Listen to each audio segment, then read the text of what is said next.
जनी शॉट के हट के पलट के करी जन पसीना के बेशरमी जी।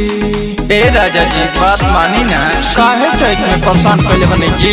दूर तनी रही कहीं बतिया के मानी लागत है बड़ी हमरा गरमी जी। छोड़ा न कलाई राजा साड़ी भीज जाई दिल बड़ा मन अनसाई ले सतावे देहिया में बाई हाली राजा बेनिया डोलाई ले सतावे देहिया में बाई हाली पिया बेनिया डोलाई ले सतावे देहिया में बाई।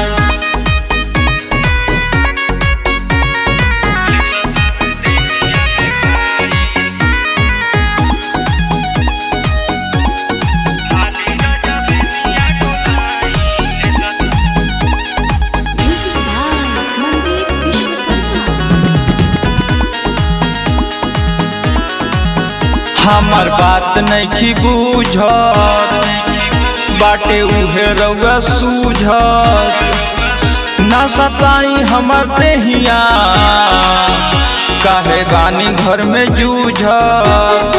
काहे इतना निर्दयी बनल बने जी। ए हमार बात नहीं बूझत बाटे उहे रउआ सूझत ना सताई हमर देहिया काहे पानी घर में जूझत। सजिया पे आई खाली खोजले मलाई राजा दिहल जो बन लसियाई ले सतावे देहिया में बाई हाली राजा पेनिया डोलाई ले सतावे देहिया में बाई हाली पिया बेनिया डोलाई ले सतावे देहिया में बाई।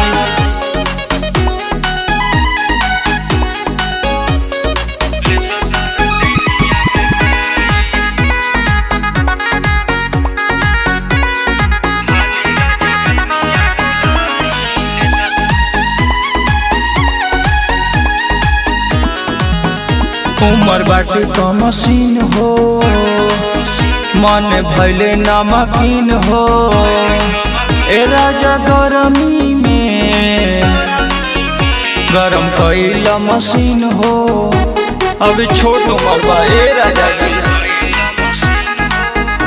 उमर बाटे का मशीन हो मन कैला नमकीन हो ए राजा गरमी में